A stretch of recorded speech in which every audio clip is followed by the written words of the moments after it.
Hi dear students, you are again welcome in mathematics class. This is Gautam Kasab before you to teach you maths. मेरे प्यारे बच्चों फिर से स्वागत है आप सबका मैथमेटिक्स क्लास में। आज हम लोग properties of multiplication of integers को पढ़ेंगे और एक आध दो एग्जांपल बताएंगे जिससे आप एक्सरसाइज 1.3 सॉल्व कर पाएंगे। तो आइए सबसे पहले तो हम लोग जानते हैं वह होता है क्लोजर प्रॉपर्टी। क्लोजर प्रॉपर्टी होता है कि थोड़ा सा ध्यान से देखना है आपको कि मान लेते हैं ए कोई एक इंटीजर है, ए कोई एक इंटीजर है, बी भी कोई एक इंटीजर है और जब इस दोनों को मल्टीप्लाई करते हैं तो सी आता है, यह भी एक इंटीजर ही होता है। यही हमारा क्या है, closure property of integers of multiplication है। तो यह भी इंटीजर होता है। तो थोड़ा ध्यान देंगे। एग्जाम्पल आपको थोड़ा सा समझाने का हम प्रयास कर रहे हैं। अगर मान लेते हैं -2 हो गया, यहाँ पे b मान लेते हैं कि -5 हो गया, तो यहाँ आप देख पा रहे हैं माइनस माइनस क्या हो जाएगा प्लस और 5 2 क्या हो जाएगा 10। तो यह भी एक इंटीजर हो गया, यह भी आप इंटीजर ही था, यह भी क्या था इंटीजर था। तो यही हमारा क्या होता है, क्लोजर प्रॉपर्टी होता है।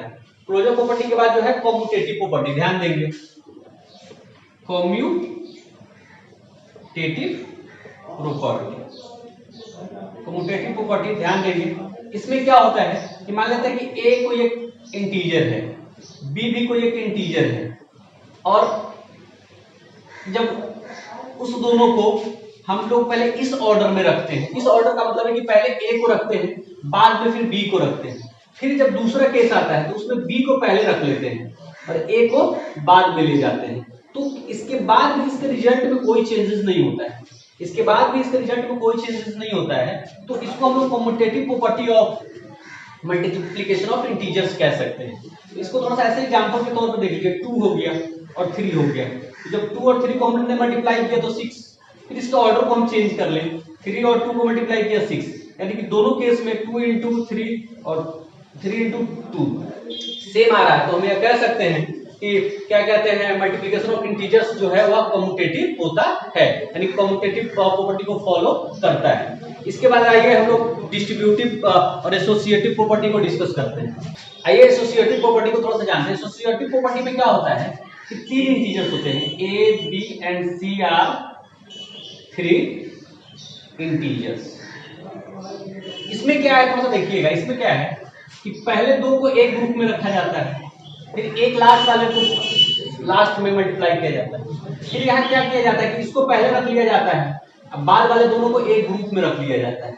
ध्यान देंगे, यहाँ इसमें पहले दो वाले को ग्रुप में रखा गया, इसमें बाद वाले दोनों को ग्रुप में रखा गया। उसके बाद भी जब हम मल्टीप्लाई करेंगे तो इसके रिजल्ट में कोई चेंजेस नहीं आता है। जब चेंजेस नहीं आता है LHS इक्वल्स RHS होता है, तो यह हम कह सकते हैं कि multiplication of integers are associative, यानी कि जब मल्टीप्लिकेशन हम इंटीजर्स का करेंगे तो वह एसोसिएटिव रूल को फॉलो करता है, कह सकते हैं। तो एज एग्जांपल हम लोग देखेंगे, यहाँ पे A1 होता है, B2 हो गया, C को हम लोगों ने 3 ले लिया। तो पहले LHS में क्या करेंगे आप ध्यान देंगे, LHS में A into B फिर बाद में C है, तो आप करें क्या, A into 2 हो गया, फिर C की जगह पे 3 डाल दें आप, 2 1 जा 2 प्लस सॉरी मल्टीप्लाई 3 क्या आ गया 6 आ गया। यह LHS हो गया आपका। RHS में क्या करना है, आपको ग्रुप को चेंज कर देना है, पहले वाले को सिंगल रखना है और बाद वाले दोनों को एक ग्रुप में आपको रख लेना है। ये 1 हो गया, 3 2 जा 6 हो गया, 6 1 जा 6 हो गया। तो आप यहाँ भी देख रहे हैं 6, यहाँ भी देख रहे हैं 6, यानी कि LHS इक्वल्स RHS क्या है, LHS इक्वल्स RHS, यानी कि यह एसोसिएटिव प्रॉपर्टी को वेरीफाई करता है। तो यह वेरीफाइड हो गया। तो यह हम कह सकते हैं फिर से कि एसोसिएटिव प्रॉपर्टी को मल्टीप्लिकेशन ऑफ इंटीजर्स जो है वेरीफाई करता है। अब एसोसिएटिव प्रॉपर्टी के बाद जो है हम लोगों को डिस्ट्रीब्यूटिव प्रॉपर्टी जानना है। आइए, इफ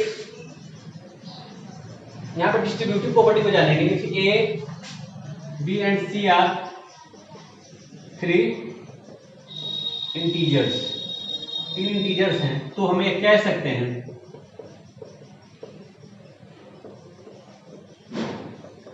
आप यहाँ क्या देख पा रहे हैं कि जब यह दोनों ब्रैकेट में है b प्लस सी, फिर इससे इसको हम लोग मल्टीप्लाई करके डिस्ट्रीब्यूट किया, फिर यहाँ से इसको मल्टीप्लाई करके डिस्ट्रीब्यूट किया, यानी कि इस रिजल्ट को जब हम निकालेंगे और इसके बाद इस रिजल्ट को जब हम निकालेंगे, दोनों स्थिति में क्या हो जाएगा, रिजल्ट सेम आएगा। तो हम यह कह सकते हैं कि यह जो डिस्ट्रीब्यूटिव प्रॉपर्टी ऑफ इंटीजर्स जो है वह वेरीफाइड है, वह वेरीफाई करता है। इसको एज एग्जांपल के तौर पे हम थोड़ा सा यहाँ पे समझने का प्रयास करते हैं। फिर से वही हम ए को 1 मान लेते हैं, बी को 2 मान लेते हैं और सी को क्या करते हैं 3 मान लेते हैं। तो LHS हमारा क्या है, ध्यान देंगे आप, a इंटू बी प्लस सी है।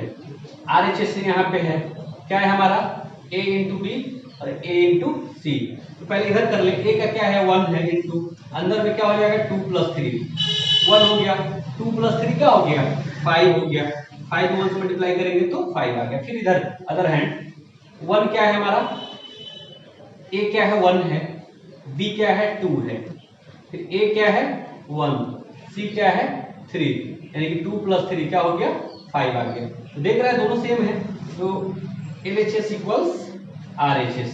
तो आप कह सकते हैं, फिर से आप ध्यान देंगे, a को हमने 1 माना, b को 2 मान लिया और c को 3 मान लिया। LHS में हमने क्या किया, a into B plus C, a into B plus C, a की जगह पे 1 रख दिया, b की जगह पे 2 और c की जगह पे 3, 1 हो गया, 2 प्लस 3 5 हो गया, तो 5 1 जो 5 आ गया। Other hand a into B और a इंटू सी, a की जगह पे 1 और b की जगह पे 2, फिर यहाँ a की जगह पे 1 c की जगह पे 3, तो 1 में 2 से मल्टीप्लाई किया तो 2, 1 से 3 को किया तो 3, 3 2 5। तो यहाँ हम देख पा रहे हैं कि इधर वाला रिजल्ट और इधर वाला रिजल्ट दोनों क्या आ रहा है, सेम आ जा रहा है। तो कह सकते हैं कि LHS equal to RHS, that's why a into B plus C equal to a into B और a इंटू सी। तो हम यह कह सकते हैं कि distributive property of integers over multiplication are verified, यानी कि जो डिस्ट्रीब्यूटिव प्रॉपर्टी है वह मल्टीप्लिकेशन ऑफ इंटीजर्स को वेरीफाई करता है। तो इतनी सी बात है। इसके बाद हम लोग डिस्ट्रीब्यूटिव क्या कहते हैं, मल्टीप्लिकेटिव आइडेंटिटी 1 और प्रॉपर्टी ऑफ मल्टीप्लिकेशन ऑफ 0 को जानते हैं। आइए ध्यान देंगे, मल्टीप्लिकेटिव आइडेंटिटी, मल्टीप्लिकेटिव आइडेंटिटी वह आइडेंटिटी होता है जो किसी भी नंबर में आप उससे मल्टीप्लाई करते हो तो रिजल्ट सेम होता है, वही नंबर आता है, उसको मल्टीप्लिकेटिव आइडेंटिटी कहते हैं। और आप जानते ही हैं कि किसी भी नंबर में अगर 1 से मल्टीप्लाई होगा तभी जाकर वह सेम आएगा। तो यह वेरी क्लियर है। तो जैसे कि यहाँ देख लीजिए, वर्ग a में अगर 1 से मल्टीप्लाई करते हैं तो क्या आ जा रहा है, a में अगर 1 से मल्टीप्लाई कर रहे हैं तो a आ जा रहा है, या 1 इंटू a, मतलब बात बराबर ही है, यहाँ पे आप देख पा रहे हैं। तो that's why 1 is known as multiplicative identity। 1 के बारे में एक बात और जानना है, 1 is also called universal factor। एक बात जानना है, तो यही मल्टीप्लिकेटिव आइडेंटिटी हो गया। और मल्टीप्लिकेटिव प्रॉपर्टी ऑफ 0, आप सब जानते हैं कि कोई भी नंबर है उसमें अगर 0 से मल्टीप्लाई करते हैं तो क्या हो जाता है, 0 होता है। यही 0 का क्या होता है, मल्टीप्लिकेटिव प्रॉपर्टी होता है, यानी कि 0 से किसी भी नंबर को मल्टीप्लाई करते हैं तो 0 हो जाता है। या इसमें एक और बढ़ा दीजिए, 0 इंटू a, ऐसे हम क्या कर सकते हैं, इसको लिख सकते हैं। एंड 0 जो होता है वह क्या होता है, जब एडिशन में हम लोग पढ़े तो 0 क्या होता है, एडिटिव आइडेंटिटी होता है, 1 मल्टीप्लिकेटिव आइडेंटिटी होता है। मल्टीप्लिकेटिव प्रॉपर्टी ऑफ 0 होता है कि किसी भी नंबर में हम 0 से जब मल्टीप्लाई करते हैं तो वह 0 हो जाता है। तो यह रूल्स हम लोगों ने पढ़ा है, जाना है। अब एक एक्सरसाइज से 1-2 क्वेश्चन हम अभी आप लोगों को बना करके देते हैं और आप लोग पूरा एक्सरसाइज बना करके आइएगा, ध्यान देंगे। आइए ध्यान देंगे, एक क्वेश्चन आपके सामने है, इसको सॉल्व करना है। इसमें करना कुछ नहीं है, 1 2 3 4 क्या कहते हैं, यहाँ पे नंबर्स दिए गए हैं जिनको मल्टीप्लाई करना है, इंटीजर्स दिया गया। तो आप इसको थोड़ा सा आसानी से क्या कर सकते हैं, 2-2 का एक ग्रुप बना लें आप, फिर उसमें थोड़ा सा आगे काम करें। तो ऐसे आप इसको 2 को इसको ग्रुप कर लें और इसको एक ग्रुप में कर लें। आप क्या देख रहे हैं, साइन, सबसे पहले साइन का मल्टीप्लाई हम लोग करते हैं, तो माइनस माइनस क्या हो जाएगा, प्लस, वेरी गुड। और 2 5 या 10, तो 10 आ गया, चलिए बहुत अच्छा। फिर यहाँ साइन का मल्टीप्लाई करेंगे, माइनस माइनस क्या हो जाएगा, प्लस, तो वेरी गुड। 4 10 या 14, बहुत अच्छा। अब यहाँ आ गया, फिर यहाँ से साइन साइन का मल्टीप्लाई करेंगे, तो दोनों साइन है तो प्लस प्लस प्लस होता है, तो लिखने की जरूरत नहीं होती है, अंडरस्टूड होता है। फिर उसके बाद नंबर का मल्टीप्लाई करेंगे, 10 इंटू 40 दैट इज 400। तो इस तरह से आप कर सकते हैं। इसी क्रम में एक क्वेश्चन है और ध्यान देंगे, इसमें आपको प्रॉपर्टी यूज करके बनाना है, प्रॉपर्टी यूज करके बनाना है। ध्यान देंगे, क्वेश्चन यह है यहाँ पे 16 इंटू माइनस 68, 16 इंटू माइनस 32। याद करिए, जस्ट थोड़ी देर पहले आप लोगों को बताया गया था a into B plus C equals a into B और a इंटू सी, यानी डिस्ट्रीब्यूटिव प्रॉपर्टी इस तरह का था और ऐसा है। तो आप क्या करें, इससे इस फॉर्म में ले आए, फिर थोड़ा सा आसानी होगी आपको करने में, प्रॉपर्टी यूज करें। तो डिस्ट्रीब्यूटिव प्रॉपर्टी यूज करें आप, तो इसमें देख रहे हैं कि 16 इसमें भी और 16 इसमें भी है, तो उसको एज ए कॉमन ले लें आप, ऐसे कॉमन ले लें। 16 को जब आप कॉमन ले लेंगे तो यहाँ क्या बच जाएगा माइनस 68, फिर प्लस यहाँ पे क्या बच जाएगा माइनस 30, क्या बच जाएगा माइनस 32 बच जाएगा।